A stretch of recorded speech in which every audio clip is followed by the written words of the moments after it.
Hey everybody, welcome back to another episode of the Awesome Sunday Show, Sunday episode edition. Connor here. Pat here.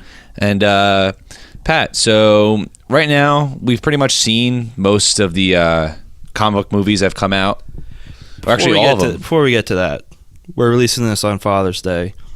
So shout out to all the dads out there who are actually good in your parent and your kids' lives. Take care of you, or father-like figures out there. Or father-like figures, yeah. Or to the single moms who raised you. Shout out to them for stepping up. Hell yeah, exactly. Tomorrow I got my dad Uncharted 4 for Father's Day. That's a great gift. Yeah, so he already knows because he told me he wanted it. So, well, it just makes it easier. Yeah. Thank you for telling me. Yeah. We got my dad work clothes and other crap he needs. He doesn't play video games, so yeah. I always try to not get something that someone needs. As much as I appreciate gift cards and stuff like that. If you get me a gift card for Wawa, it's dude, I go there anyway. Give me a gift card for something I don't normally go, like Zoomies or something, to give you a reason to go there. Yeah. See, I'm not normally that way. If you're gonna give me a Wawa gift card, that's awesome because it gives me more incentive to go to Wawa. Yeah, I'm not complaining about that. It's just I feel like gifts should be something that you normally don't receive. That's just how I try to shop for people. Yeah. That's why you get people a lot of gift cards to the Pleasure Zone. Yeah, exactly. It's especially those kindergarten teachers that I know. Oh, okay. Who shall not be mentioned. Okay, let's get back to the comic book. All right. You were saying. All right.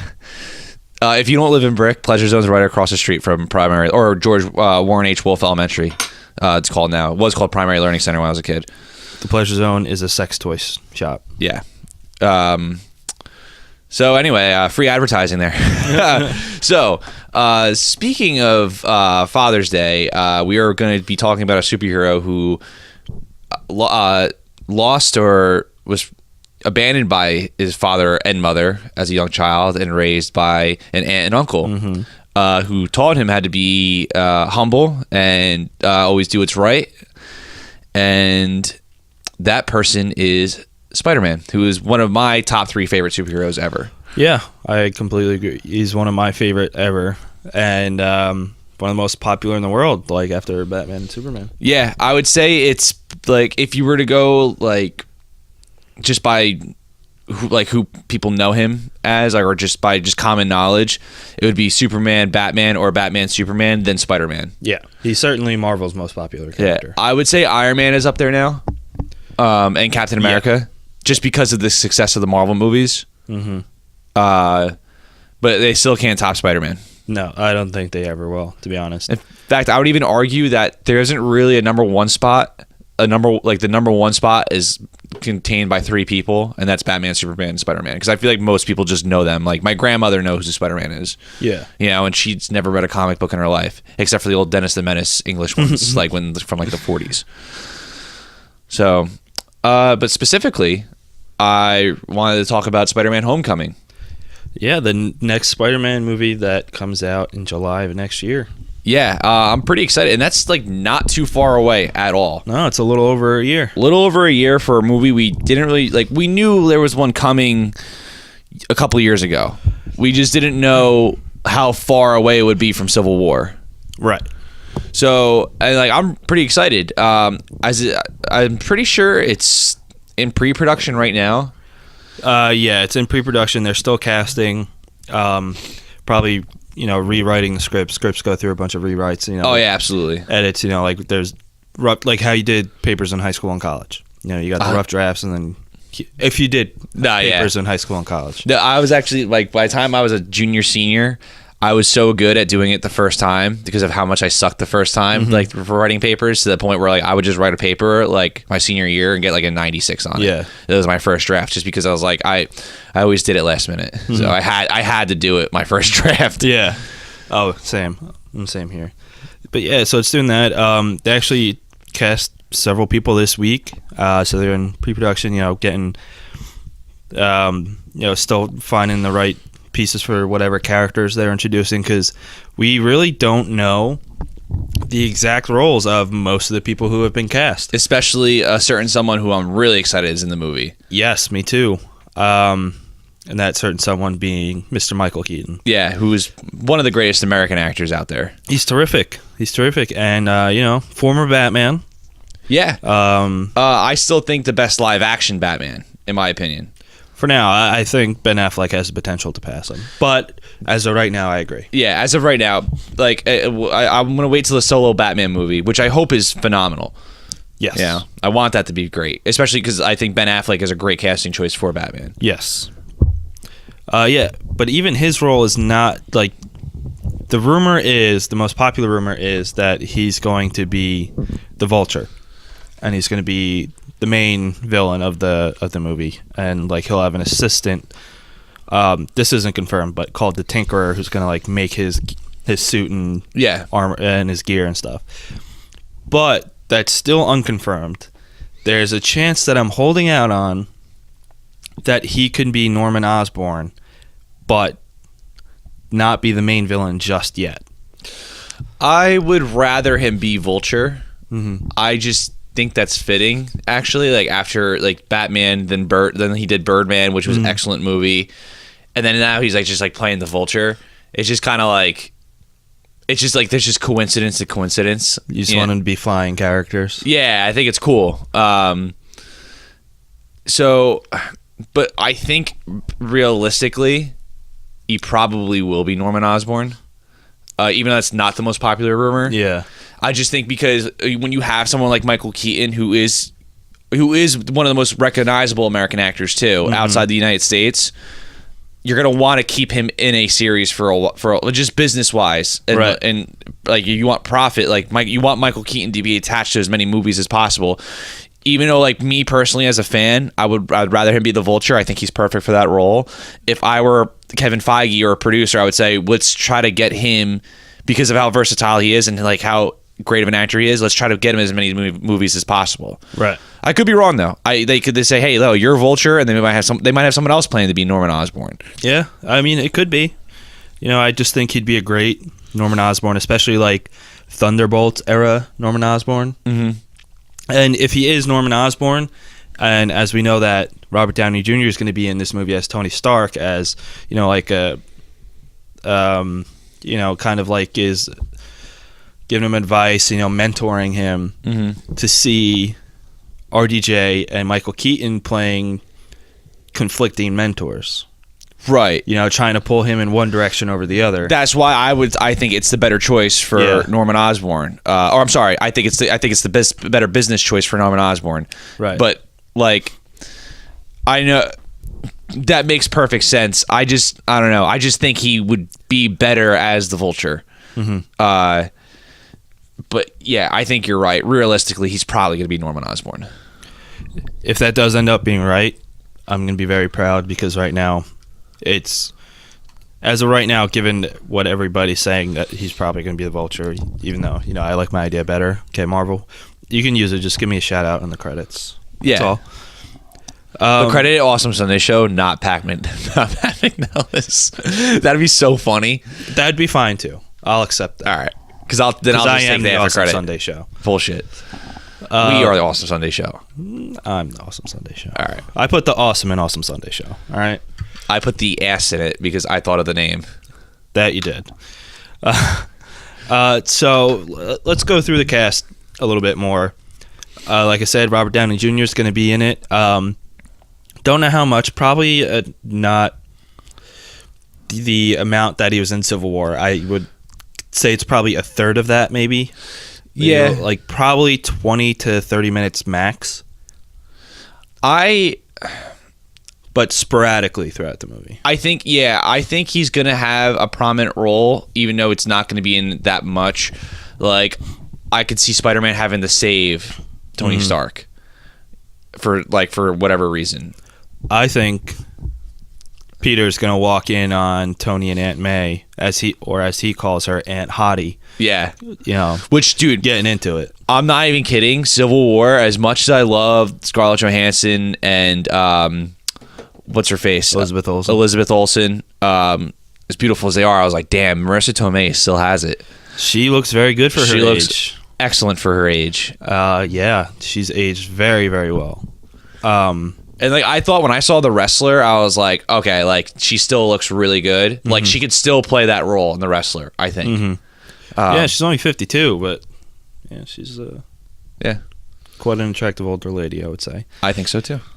Yeah, she's gonna be Aunt May, and so that's pretty much like the three main characters, and then whoever Michael Keaton actually ends up playing that are confirmed, except for this actress Zendaya. I think she was in some Disney TV show or something. She's apparently going to be playing Michelle, who I think might be a love interest for Peter. Don't know who Michelle is. Yeah, it's a little weird.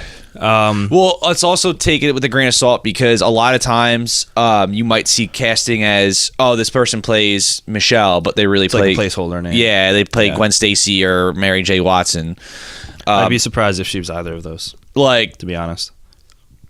Yeah, I agree. That's just like when Star Trek 2. With Benedict Cumberbatch. Yeah, and like everyone was like, it's Khan, and like, no, it's some original villain. Like, no, it's Khan. Like, I'm not even a huge Star Trek fan, and I knew that was Khan. Mm-hmm. Yeah, that blew up in their face. You know, maybe she'll turn out to be Silk. Oh, but yeah, like, not with powers, but the character who eventually becomes Silk. That'd be cool. That's not a bad observation. I doubt that, but you never know. All right, let's see who else that was already announced. Tony Revolori, I think that's how you say his name, is going to be playing a character named Manuel. You would know him if you saw the Grand Budapest Hotel. He was the main character, other than Ralph Fiennes. I never saw any of those. Or no, I'm sorry. I was thinking of the best exotic Marigold Hotel. Yeah. No, the Grand Budapest Hotel. That movie's by actually Wes good. Anderson. Yeah. Yeah, he was the bellhop, right? Yeah, he was. Yeah, he followed Ralph Fiennes like everywhere. Mm-hmm. When especially like when he was accused of murder. Yeah. Yeah. And then I'll go through a couple more and then touch on the last one a little bit because I have an idea of who, or a preference of who he could be.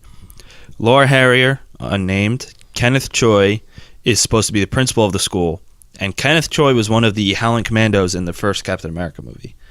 So he's just another actor that Marvel has used in multiple roles. I've been noticing a lot of them, which is cool. I like that though. No, I like it too. Yeah, I think that's completely fine. Especially if they're fairly good actors. That was such a cool connection with the original Spider-Man trilogy, the Raimi trilogy, with Bruce Campbell playing like just multiple like roles, and each role he just got more and more like out there. Yeah, I especially like in Spider-Man 1 where he's like the ring announcer. Yeah. He's like, what's your name? He's like, Human Spider. That's stupid. Like, yeah, and then Peter refused to go out because he didn't say his name right. And then we got Logan Marshall Green, who's apparently cast in a villainous role. If they use the Tinkerer, could be that. Another option could be Alistair Smythe, who creates the Spider Slayers. And who himself gets like some weird ass, not mutation, but he goes through something in his body. Mm-hmm. It's almost like a mutation. And then we got Donald Glover as currently unnamed role, which is funny because back before the Amazing Spider-Man, when that was announced, and before Andrew Garfield was cast, there was a online campaign to get Donald Glover to play Peter Parker or Miles Morales, or no, Peter Parker at the time. Yeah, but Miles Morales wasn't. Morales wasn't around. Yeah, but I think that was a reaction to Donald Glover not getting the role. Yes, the creator of Miles Morales has said Donald Glover's, his the campaign for it and himself and Barack Obama were influences in the creation of Miles Morales. Yeah, I have not really read much on Miles Morales as far as when it comes to comics, mm-hmm. But from what I understand, he's like very well received. Yeah, he's awesome. Yeah, I haven't read a whole lot, but the stuff I have read, I enjoy him. I have a couple comics of like Amazing Spider-Man meets Ultimate Spider-Man, mm-hmm. And like I like his character in that so far. Yeah. He's like Peter, but like from what I read, he's like Peter, but then unlike Peter in a lot of ways. As far as but like where he's very similar is when it comes to the hero, the selflessness. I know it's not the great power comes with great responsibility. I'm pretty sure he doesn't say that, but like he has that mentality. Yeah. So, but like I don't think he's as energetic. He's not as energetic when it comes to like his humor. Right. Although not saying he's not humorous in areas. So that's just from what I've read. There could be way more comics where he's just like Peter in a lot of ways. Let us know in the comments below. But I would like to know more about Miles Morales. Yeah, his suit is awesome. I love that suit that he has. His suit is badass. Which I'm hoping that you could unlock, hopefully, in the new Spider-Man game coming out next year.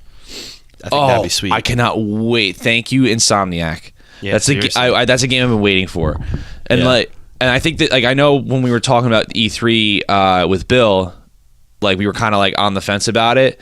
The more I thought about it way more that night, and I was like, I kind of like it as if it is what I think it is. Like as far as like a cross between the Venom suit and the original Spider-Man suit for some reason. Right. There doesn't have to be like a backstory to it. It could just be like a normal suit and they never acknowledge it. But like that idea is just growing on me because that costume's been around for like 50 years. I'm okay with them changing things here and there. Yeah, no, it's not terrible. I'm just, I wouldn't have made it that design. Right. But yeah, it could be way worse. It could be way worse, but I'll probably get over it as soon as I start playing. It doesn't matter. Yeah. But yeah, Donald Glover, not a couple. That's a slight under exaggeration, but there is a number of people online saying, "Oh, maybe he'll be Miles Morales in this," and I don't think that's going to happen because Miles Morales is like 14 or something.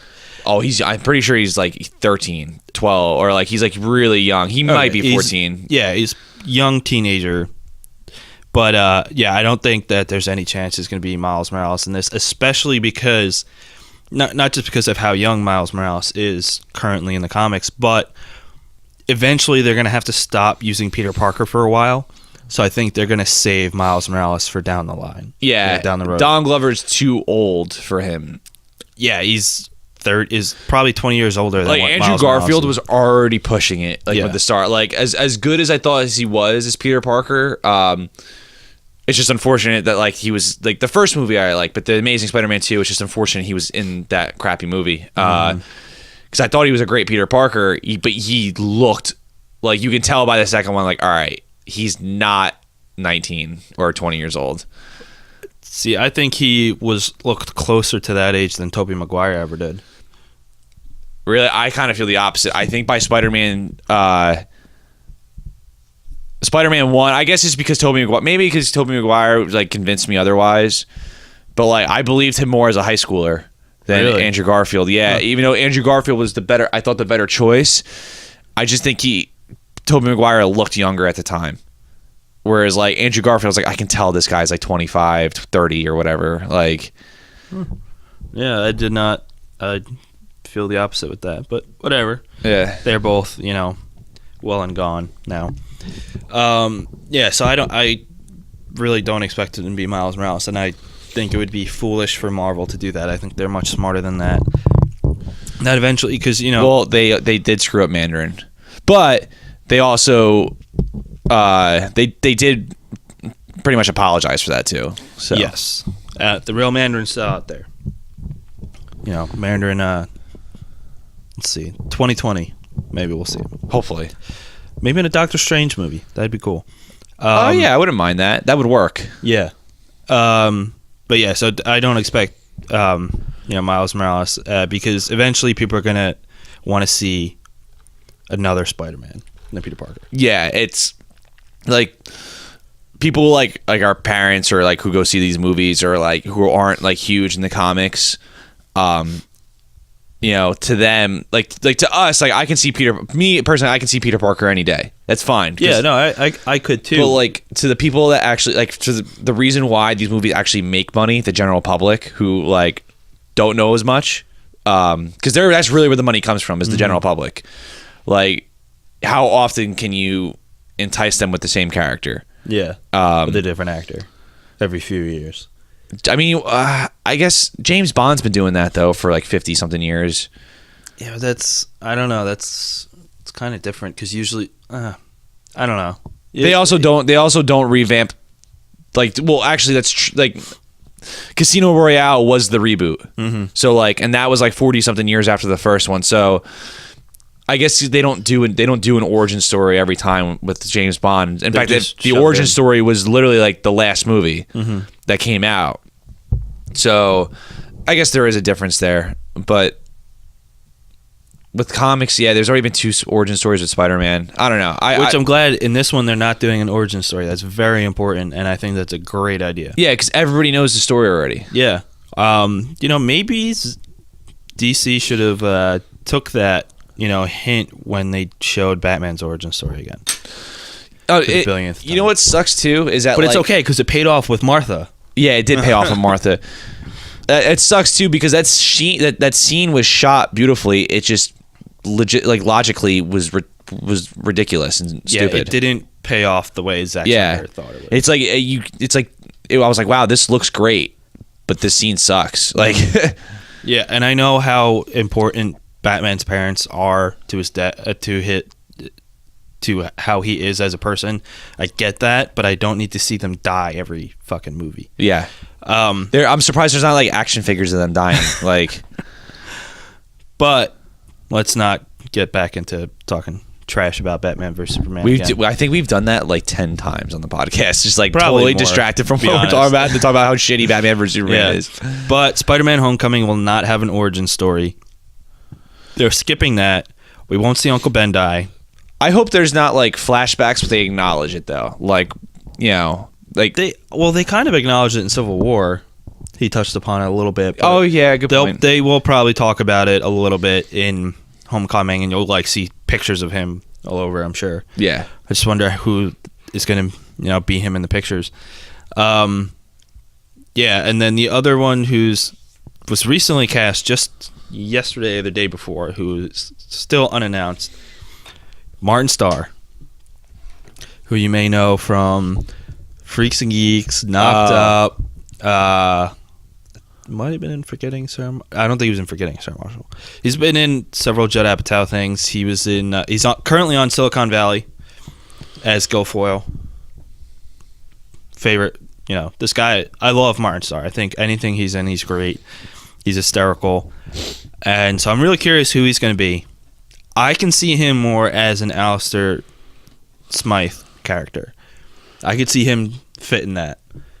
Because he's already playing a tech genius on Silicon Valley, and I think they're trying to diversify. You get a freak coder, Satanist, zombie killer, Unabomb looking guy. He just looks the part. To play this really smart engineer. But what's really funny is not only was he on Freaks and Geeks, but the co-writer of the movie, John Francis Daley, was also on Freaks and Geeks as his best friend. Okay. John Francis Daley he played Sam Weir, Linda Cardinelli's younger brother. I haven't watched Freaks and Geeks in forever. Great show. I know it's a great show. I just haven't seen it in such a long time. I'm actually a bigger fan of Undeclared, which was the next show after that. With kind of sequel. Yeah, with Jay Baruchel. I think that show's a little better, but Freaks and Geeks is still great. Yeah. So, yeah, John Francis Daley played Sam Weir, who was Linda Cardinelli, the main actress, as Lindsay Weir's younger brother. And so we're having Martin Starr's character on Freaks and Geeks was Bill Haverchuck. And if you watch the show, the nerdiest, geekiest looking person in the world. Yep. So he's going to be in a movie written by Sam Weir. And I just think that's funny. And then Linda Cardinelli was in Age of Ultron. And then James Franco was in the first Spider-Man trilogy. So not only have like a lot of the actors from Freaks and Geeks gotten huge over the years, Some of them are the most popular people in the world now. But now they're all taking part in Marvel-based movies. Yeah, which is cool. Funny. There's just a lot of ties there under the Spider-Man name. Yeah, it's funny. If you look at Freaks and Geeks, man, that cast was stacked, and a lot of them are seriously popular today. There's a lot of Freaks and Geeks. Just look at Seth Rogen. Yeah, James Franco. Those are the two probably the most recognizable. Definitely. And even the sort of sequel show after that, Undeclared, had a lot of big people. Like Jay Baruchel is not that big, but like there's Charlie, what's his name? He's in Sons of Anarchy and Charlie Hunnam. Charlie Hunnam, yeah, and Pacific Rim. He's huge now. So yeah, Judd Apatow just picks he's just one of those guys. Like the young people he picked just ended up growing into big people, like big stars. Yeah, I mean it certainly worked out very, very well. It's just funny, like all these connections to different projects that are coming in and between actors and stuff. And the movie's being directed by John Watts, who is kind of a newcomer. This is not his first movie, but this is his first blockbuster. Which happens with Marvel a lot. They tend to pick director, like the Russo brothers was perfect choice, and they didn't have a blockbuster before. No, they were comedy TV directors. Yeah, with some short films here and there. Oh, and You Mean Dupree. Yeah, that movie sucks though. Yeah, but so John Watts, his feature debut. Debut technically is this movie Clown, but it's only getting released now, even though it was made in 2014, and it looks ridiculous. But his actual first movie that got released was Cop Car, starring Kevin Bacon, that apparently was well received, and I haven't seen it personally, but I guess good enough for Marvel to be like, all right, man, you're going to be taking place in probably our most important reboot. Yeah, I think there is. Like Cop Car, I think holds like a 78 or 80% of Rotten Tomatoes, and for like a debut for a movie that he produced, written, and directed, I think that's pretty damn good for being a newcomer. So Marvel probably sees like, okay, like imagine if he had one job to focus on. Yeah, I think that's what they see, and I think that's what they see in a lot of the directors they pick. Yeah, is that they're multi-talented. Like let's have them focus all their energy in the direction. Right. And I think that's why a lot of their movies come out pretty successful. Because like a lot of the Marvel movies, like you don't see a lot of like different they're not different between each other stylistically. They're pretty much all the same style-wise. Yeah, kind of. Like you don't like what I mean by is like you don't watch a Marvel movie like that's that director. It's like you see like, oh, this is a Marvel movie, even though tonally they're different between each other. I think artistically they pretty much have the same execution, which is fine. I want that because I like that they have that among the shared universe, and there's enough differences between them to be like, okay, like this is different because of this, but it's similar. It's similar because it's part of this package. And I think that's why Marvel has that mentality, or Kevin Feige has that mentality, and I think that's why they've been so successful. And for me, that's good news when with John Watts as far as when it comes to directing Spider-Man. I'm glad they picked this director. That's why I'm kind of like, I was really like upset when they like first said that Edgar Wright wasn't going to direct Ant-Man, but like I wonder if his vision would have fit the Marvel universe. Like the more I think his about style. Because like I don't know. We just did a review on Scott Pilgrim, and like as awesome as that movie was, do you think something stylistically like that would have fit with Marvel? If he kept the same style, like that same style that he's used throughout, the Cornetto trilogy, and that probably not. Yeah, that's why like I kind of like, but we don't know necessarily if he would have kept, using that same style right for it, or he would have adjusted. It may not have worked out because it might not be his style that he's used to. So it might have been something that like we wouldn't have liked. So like I'm almost kind of glad Peyton Reed is the director because Edgar Wright had his involvement in the screenplay, but like it's the Marvel package. It's what it's again. I know it's what I'm used to, but I'm also like Marvel doesn't need that like Deus Ex Machina yet. Like, Yeah. they're fine what they're doing, and like their movies are better than most movies that come out. So yeah, it's just like I'm a lot of people, when they see like newcomer directors for a big blockbuster, they're like nervous. To me, especially for what Marvel's been doing and what they've been practicing, I'm excited that they got someone like this. Yeah, I think it's a fun idea. And, this guy, I've been listening to and reading a bunch of interviews with him, and he's so passionate about it. And understandably, he's nervous about it, but he's using that to his advantage to make him work harder behind it. Yeah, and that's awesome. Yeah, which is good. Obviously, there's going to be a lot of pressure for any director who would be taking this role, because it's Spider-Man's first movie in the MCU. It's really important. Yeah.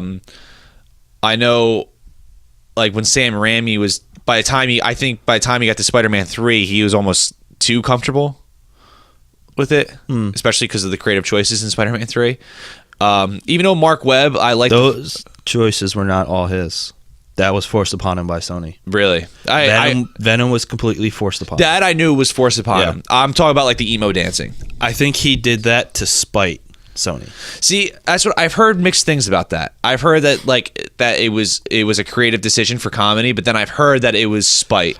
But because that would have only come out, he would have only come up with that after he was forced to use the symbiote in Venom. Because that's what led to his bonding with the symbiote is what led Peter to be like that. That makes a lot of sense, but you can also think in the opposite. I'm not saying you're wrong, but you can also think in the opposite of he didn't know what to do with Venom because it was so last minute that he's like, well, I have to add comedy in this movie because Spider-Man is funny, so let's do this. Like, he might have. It may have been in spite. It may have been in desperation. I don't think we'll ever know. I'm going to choose to believe that it was in spite, because I think it was more, see 100% Sam Raimi doing that 100%, and I think he's better than that. Yeah, I think he's better than that too. Coming up with that crap, I mean. I think, but also too, like, it's just because you're an acclaimed director doesn't mean you make poor. You don't. You're absent from making poor choices, and like, I don't know, man. That's huge spite. It's a lot. Like, I think that, like, it's not that, I don't think that's not true, but I feel like if it was in spite, like, the studio would have picked up on it. Whereas, like, if you I don't think they would have cared. To be honest, they had what they wanted. Yeah, but then, like, you get what you want at what price, though? Well, to be honest, apparently a lot of I've heard this often, that a lot of the producers and studio heads who make these sort of decisions do it just because they can and not necessarily because they think it's going to be better, or they just don't understand, like, the script or anything like that. Right, yeah, they're businessmen. They're not... Yeah. But, I think that is more also, too, there are guys, heads like that do know what they're doing. Like, as far as, like, there's a famous story behind The Godfather, which is one of the best movies ever made, that movie was a lot shorter than the first cut, and the studio wanted Coppola to add extra, which is the complete opposite of what normally happens. A studio usually tells them to cut it down. Yeah. The studio wanted it longer. That's an instance of a studio, like, saving a movie almost, and that happens a lot. Studios have saved movies. In Spider-Man 3, that's not the case, though. No.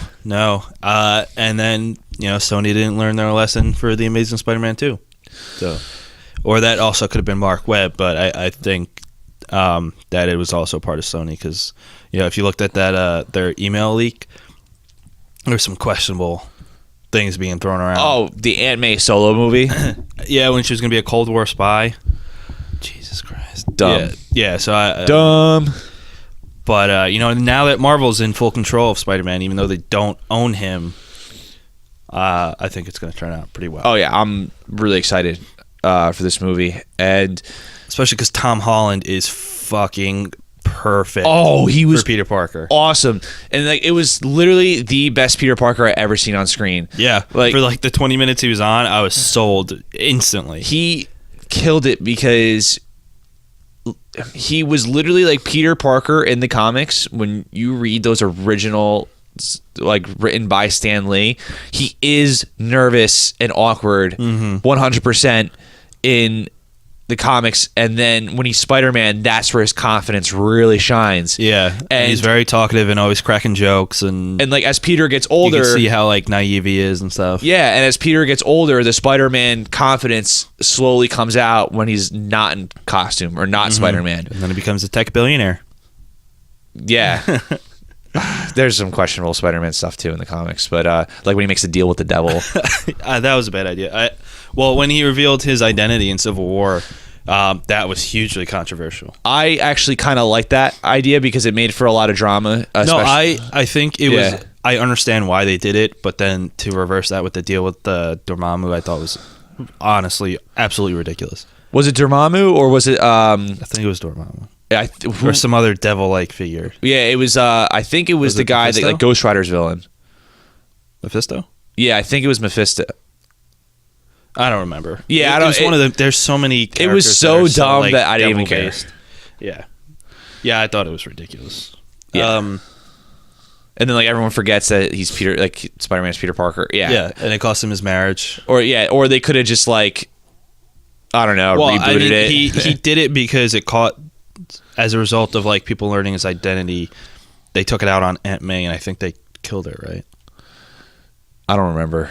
Yeah, this is a low point for Spider-Man. Like I didn't. That's when I like stopped reading it because I was like, I can't take this anymore. Like it was really bad at one point. Yeah, but the whole Civil War thing I thought was really cool. I thought that was a great idea. Yeah, I completely. Especially like J. Jonah Jameson's like face when like. You know, like Spider-Man has been technically he's known Spider-Man for how long now? Speaking of J. Jonah Jameson, so far he's not confirmed in this role, and unfortunately, J.K. Simmons will not be reprising his role as he's super jacked Commissioner Gordon now for Justice League. Just look up J.K. Simmons jacked. Dude is like 60 something. He got ripped for this role. Yeah, holy shit. I think he's a character actor that most people didn't know that he was a character actor. Yeah. Because if you watch a lot of his movies, he like looks the same and sounds the same, but that's just because his voice is so distinct. But then you see like what's the drum movie that was just like Whiplash? Whiplash, like totally different from like Juno, where he was like kind of calm, cool, and collective. And then there's Thank You for Smoking, which was like a total out there like role, and then Burn After Reading, where he's like this, where he's the was I think the CIA. He's like one of the bosses there. He's hysterical in that movie because he just doesn't give a shit. Yeah, he's a great actor, and he is a very good character actor. But I recently saw this deleted scene from when in the first trilogy when Peter gave up his Spider-Man suit, his Spidey suit, and dropped it off the Daily Bugle for him to J. Jonah. And in the deleted scene, J. Jonah puts on the suit in his office and then starts pretending to be Spider-Man. While like what was his the guy under him that always had Peter's back? What was his name? Whatever. Yeah. 3 of the people who work in the office were like watching in, and they're like, "Holy shit, he's lost it. He's really lost it." But it was just so fun. If you can look it up, it's probably it's on YouTube. But it was really, really funny. I haven't seen it. I recommend checking it out. I was disappointed when I heard he wasn't going to come back because he was up for it. He's like, "Yeah, I'm down for it." Yeah, but at the same time, like I would rather, as great as it was great then. Like it would have been cool to see now, but I'd rather see a different actor's take on it. He was just so good at it, though, that like he was J. Jonah Jameson. Yeah, he was perfect. He was the perfect, like, brought to life, iteration of J. Jonah Jameson. He, I don't know if they'll ever top that cast, but whatever. Like, as great as his role was in the original Raimi trilogy, there were some poor choices as far as when it came to like Dallas Howard. Bryce Dallas Howard. Yeah, Bryce Dallas Howard as Gwen Stacy was awful. Yeah, she was written pretty poorly. So like, I think that was another character who was like shoehorned in. I think, well, not from the studio, but I think as her character herself was like kind of just forced in there for romantic conflict. Yeah, it was so that was poorly dumb, though. executed. Like that was like Spider-Man 3 was really a slap in the face to the fans. Yeah. Like just on more than one level. It's still not the worst movie I've ever seen. Like there are good things to it. It's better than Amazing Spider-Man 2. Yeah, I think so. There are good things about Spider-Man 3 that like semi-redeem it, but then not really. Mm-hmm. But going back to Spider-Man Homecoming, yeah, like as far as the casting, like Tom Holland, it's just like that 30 minutes he was in that movie Civil War, like he was the best Peter Parker, and like and if you've ever seen like interviews with Stan Lee's wife, who's English, Stan Lee was actually like it was in World War II, and she goes like if you read those original comics, that is Stan Lee, like that's Stan, like he's very like he's very kind of awkward among like people and everything like that, but when he's confident like in what he does like best. And so when like you read those and then you see those interviews and then you see that performance on screen, like this even Spider-Man Homecoming cannot be that good of a movie, like which I don't think that's right. I think it will be really good, like just from what's going into this movie and like the story behind it and the people behind it. But I still think Tom Holland, as long as he carries that performance over, it'll still be an enjoyable movie just from his standpoint. Yeah, I agree. And it's funny that they're using the Vulture in this because in the canceled Spider-Man 4, that's who Sam Raimi wanted to use as a villain. Not even the Lizard. Yeah, no, he wanted to use Vulture, and he wanted to cast John Malkovich as Vulture, which that would have been great. Pretty good. Yeah. Just how poorly Spider-Man 3 did, and then the Amazing Spider-Man 3 actually probably would have been out by now. Probably this, I think it would have been like this year or last year or something. And I don't even know who it would have been. I think it would have been this summer. Their exact plans would have been like for villain wise, but they canceled the Sinister Six movie, right? I think so. And there was supposed to be a solo Venom movie. But I don't think that's going. No, they announced that they're going to do one, but it's not going to be in the same continuity of the new Spider-Man series as it ties in with the MCU. It won't. It'll just going to completely ignore that. That's dumb. That's really dumb. It is a terrible idea. Like really, really dumb because I don't know. It's like Venom is like I think it's too early to bring Venom in general. He's like not even Peter Parker's high school villain. Like Peter Parker was out of college, I think, by the time Venom came around. He'd been at the Daily Bugle for a while. Yeah, and he got back from like the Secret Wars. Like come back from that. He came back from that planet. Like there was like well established stories before Venom even came. And as much as I love Venom, he's probably one of my favorite villains. It's like I'd rather wait like 3 Spider-Man movies for him to come so he's properly introduced, not just like we gotta please the fans. Like not just put him in a separate continuity all on his own. Yeah. Unless it's a Venom vs. Carnage movie, then I'll probably let that slide. I want to see Carnage so bad. Yeah, especially a Venom vs. Carnage. That's another villain though. That's like as much as I love. Can't do it while he's in high school. Yeah, which is what they're planning because he's only in this. I think in Homecoming, Peter's either going to be a freshman or a sophomore in high school. Yeah, so like I know in Ultimate Spider-Man, a lot of those villains came earlier, but if they're not. If I watch Spider-Man Homecoming and it's very reminiscent of Ultimate Spider-Man, then I'll be fine with Venom and Carnage being in the movie earlier. But if it's very Stan Lee-ish, 1960s, 70s, 80s Spider-Man, then no, I would rather wait until like phase 5 for like these villains to come around. Yeah. like properly introduce them. I'm 25. I still have many more years on this planet, God willing. Like I can wait for them to be properly introduced. I didn't want to tell you this, but you have until 2:00 today. Well, Your doctor told me. When I go into work? No, yeah, you're gonna get to Best Buy and then. That's fine. I don't have to work Best today. Buy's gonna hire an assassin on you. That'd be funny. Yeah, totally. Yeah, I do think they should wait on Venom. I do think it's a bad idea for them to make a Venom movie in a separate continuity. But at the same time, Sony's also releasing an animated Spider-Man movie, I think next year too. That's not going to factor into anything. It's just going to be an animated Spider-Man movie. Yeah, I don't mind that Sony still has the legal rights for Spider-Man because they have given us a lot of good. They've given us three out of 5 good movies. So, and like with this deal striking up, I think it gives Marvel like financial security when it comes to Spider-Man as well. Like if something doesn't work out, they don't have this license. It could be this joint partnership could be good and bad. Right. We don't know, but if the movie comes out successful, then you know for many more years that it's going to work.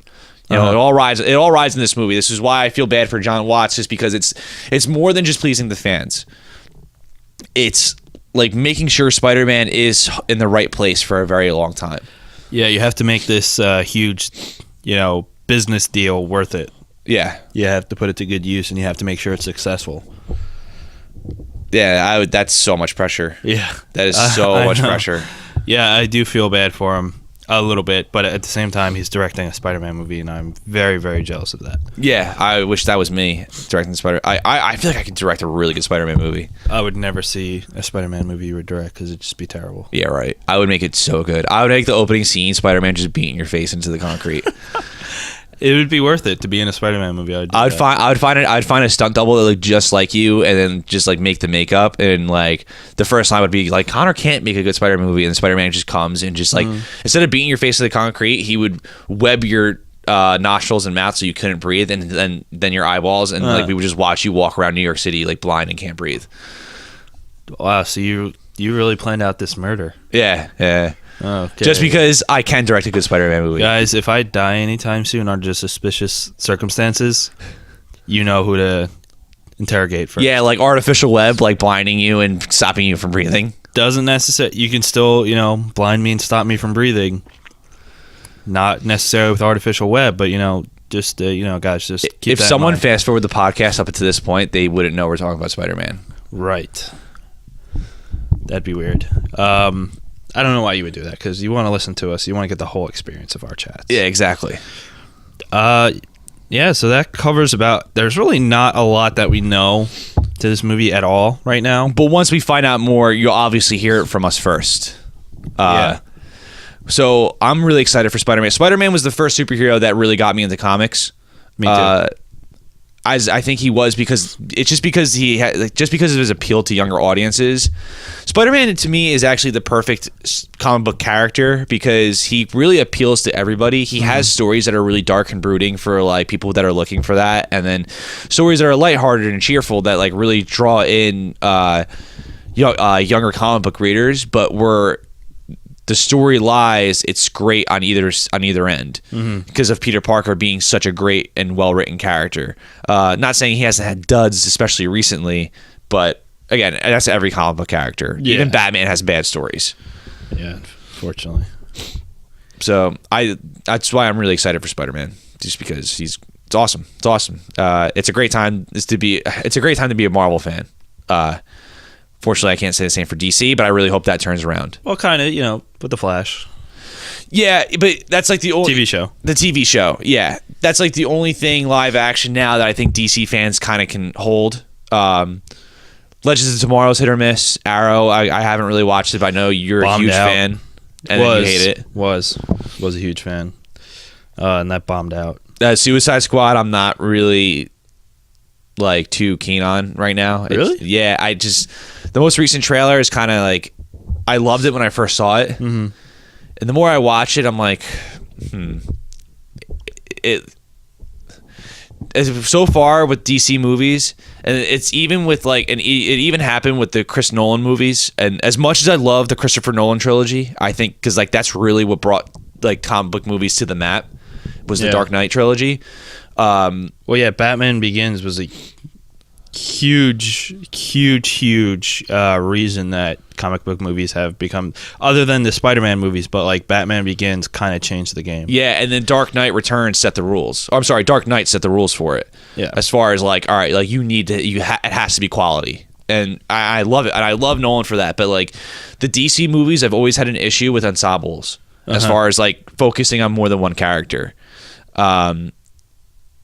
Like you kind of see the focus. You see like even in Dark Knight, you see, as much as I love that movie, you see, and it's not really a criticism, but you do see a lot of focus turned away from Bruce Wayne, focused more on the Joker, and for good reason.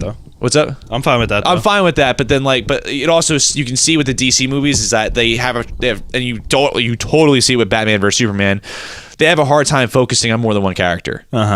You get like, to the point where you get awkward scenes with Superman standing in a bathtub, like and like all the questions that were brought up are just like, hey, I'm standing in a bathtub. Like then like that's it. They don't ever address it ever again. The Marvel movies have been much more successful at that, and I think you see it best in Civil War. And I think that's because of the Russo brothers, because of how well, because of their directing origins. As far as like comedy TV, they have to focus on more than one character for a short period of time. They directed ensemble shows. Yeah. So I think that really carried over well with Civil War, and I think if Spider-Man can grab that, as far as like as much as I want to focus on Peter, but also putting enough focus on everyone else, I think that's what DC needs to do. And I think that's the problem I have with Suicide Squad right now, is that I'm afraid that it's going to be Will Smith and Margot Robbie focused, while everyone's just kind of like, hey, I'm here, you know. Not so much as... Well, to be fair, out of the whole squad, Deadshot and Harley Quinn are the best ones. Yes, to be fair. And then that is true. And then there's the Joker as well, who is either not going to get enough focus or too much focus. Or, I mean, again, I could be wrong. It could be the perfect amount. But that's just what I fear with Suicide Squad, because especially you saw it with Green Lantern too. They lost focus on every character there. So it's just DC has had an issue that from day one. And if Marvel's been doing it way more successful, like again, I'm not trying to say DC sucks. I want them to be just as successful as Marvel, but like as of right now, it's just like I don't think Suicide Squad looks that good. See, I think it looks way better than the first trailer, and I'm actually much more interested in it now than I was when they first announced it and they first showed it. Yeah, also too, like I don't want to harp it on it for this. It's a PG-13 movie. For a movie that clearly looks like it'd be advertised as an R. Well, that's a creative choice DC made. Yeah. Because Batman vs Superman, it's director's cut, it's rated R, but DC didn't want to release it like that. Right, and they're like, I don't know. It's just when you look at a movie like Suicide Squad, I remember my dad saw the trailer and he was like, "Oh, like is this gonna be like Deadpool?" And I was like, "Not really." And I think a lot of people are getting that vibe, because Deadpool had very similar like advertising, like when it came to the normal advertising. There was the mock advertising, the Valentine's Day and like all that stuff, which was hilarious. But like the normal advertising for Deadpool had like weird, funny hip hop songs, and then like him doing funny stuff. And like with Suicide Squad, it's I think it's a Queen song that they have, right? Bohemian Rhapsody. Bohemian Rhapsody. And then in the third trailer, they did Ballroom Blitz. Yeah, Ballroom Blitz, and then. But to be fair, Guardians kind of did that in some of their marketing. But also too, Guardians, But Guardians turned out amazing. So. But when you look at Guardians, you could tell they're not false advertising for you. Like, like it's in Suicide Squad. There's a scene where Margot Robbie is like putting on clothes, and everyone's like, she's like, huh? Like, of course they're looking at you, dumbass. You're Margot Robbie, or you're Harley Quinn, and Harley Quinn's crazy. Yes, and she knows. She knows. She's just being crazy. But like, it's just advertising as an R movie to get the people that like love Deadpool, I think. And again, this is just. I think this is not right to the people who are gonna pay tickets to this movie. I think they're like subtly putting in false advertising. Like you see a movie that if it wasn't rated, you would say that's rated R, 100%. Suicide Squad, like people's heads get blown off if they try to run away. Margot Robbie, who did literally full nude scenes in Wolf of Wall Street, is now like getting changed in like the trailer, and then it's PG-13. But like, you gotta have some sex appeal. Yeah, that's fine. Get away with. I'm not complaining about that, but I just think the advertising is false, and I have a problem with that. Or it could be completely true, and you don't know. I know, and I hope I'm wrong. I really do. I hope I'm wrong, but you know what they say when you assume, right? What? making an ass out of you and me. I guess I have to end on that. Yeah. But you see where I'm coming from, right? At least. Yeah, no, I do, but I don't necessarily agree. But you're not. I don't think you're entirely wrong. But you're not entirely right either. Yeah, like I said, I hope I'm wrong. I hope it's a good movie. But if I'm right, I'm gonna say on the show, at least for 4 episodes after we watch Suicide Squad, that I was right. That's fine. I will give you that. But I think David Ayer's a good enough director to do a good job at this. Yeah. I mean, Fury was awesome. Love that movie. End of Watch. He wrote Training Day. Yeah. He did Sabotage with Arnold Schwarzenegger, but again, like everybody has like a bit. Everybody has a miss. Everybody has a miss, and that movie wasn't that bad. No, it was entertaining for what it was. I mean, it just wasn't a quality. It was excellent. It was like, yeah. I actually like. It's exactly what you would expect it to be. Yeah. It was like the most typical movie I think I've ever seen, actually. Mm-hmm. Yeah.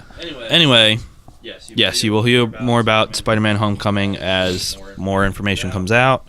I mean, we still got about a year and a month anyway before it releases, so obviously plenty of stuff's going to come out, by then. Yeah. And then we'll also have a new Spider-Man game that will not tie into the movies at all, which I'm fine with. Thankfully, yeah. I'm actually I prefer that. And obviously we'll talk about that too. And since Connor got his dad Uncharted 4, maybe Connor will start playing it and beat it, and then we could do an Uncharted 4 review. Oh yeah, I'm excited to play. That's the only reason why I haven't played it is because my dad said he's like, I really want that game for Father's Day. I was like, all right, well, I'll hold off on it. It's fine. Yeah. And not to mention it's summertime too. I have time to play it now, so. Mm-hmm. It should be a good game. I'm excited for the Crash Bandicoot remaster, and I think people knew that was coming just from the Easter egg in the game, which I mean, I knew about that before because I haven't even played Uncharted 4 yet. But all right, guys, but thanks for listening to the Awesome Sunday Show, Sunday episode edition. I just want to say one thing. We just the other day with the episode we released with Bill. We crossed 1,000 downloads. Yeah, we did, which is crazy. That's awesome. When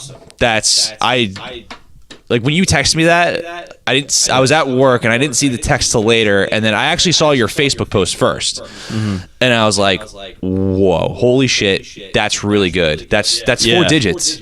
Yeah, it's crazy. It's honestly crazy. And when I saw that, I was like, "Holy shit!" And then so I was looking at some of the other stats. Like we got listeners in the UK, Brazil, New Zealand, Philippines, and a couple other places, which also is mind-blowing. But 1,000 downloads. Thank you so much to anybody who's ever downloaded this and listened to it. That's so crazy. That's 1,000 downloads, and our 1 year of doing this is actually going to be this Tuesday, the 21st. Oh yeah. Which is crazy that we've done it for this long and that people have listened and fucking downloaded over. We have like 80-something episodes, right? This will be 73. Oh, really? Oh wow. I think. Yeah. No way. No, because episode 60 was like a few months ago. I don't know. We'll look right now. Yeah, we'll look after it. Let's end the show. So, all right, guys. Yeah, thanks for listening to Awesome Sunday Show. Sunday episode, the original episodes. The midweeks were later. 72. 72? Wow, I was way off. But whatever. Dumbass. This is why I'm in charge. But thanks for listening. Remember to like, share, comment, subscribe. Follow us on Twitter at AwesomeSunShow. Or you can follow me on Twitter at RickPatMick. Or you can be smarter and follow me on Twitter. I'm at LessThanConnor. I do Twitter better. Nah, I do Twitter way better. And then Connor's supposed to do a couch review for The Conjuring 2. Okay. So look out for that. Yeah, that's going to come next weekend. I deleted my original software, Videocraft, for it crashed 4 times when I tried filming Conjuring 2 review. And then it deleted, and then also, too, it was taking up triple the gig space on my phone when I would try to back it up on my computer. So I said, screw this. I said I paid like $4.99 for Pinnacle Studio editor on my phone. Getting used to that. Conjuring 2 review will be up within this week or this weekend. It's just I had to get new software because literally the software, like Videocraft, you were awesome in the beginning. I'm like, thank you for like help me put my videos on YouTube, but like I had to get rid of it. It was crashing way too hard, so I got new software. Yeah, so keep an eye out for that. And you can follow the Couch Review at the Couch Review, and subscribe to that on YouTube. It's our feature. It's featured on the right side of our main main page of our. And vice channel. versa with Awesome Sunday Show too. Yep. Yeah, guys. So thanks for listening. Have a great Sunday. Have a great Father's Day if you're a dad. Show your dad some love if he's around, or your grandparent. Enjoy your barbecues, or if you go out to eat, enjoy your food. Dads deserve just as much love as moms. Yeah, definitely. I agree. All right, guys. Take it easy. Peace.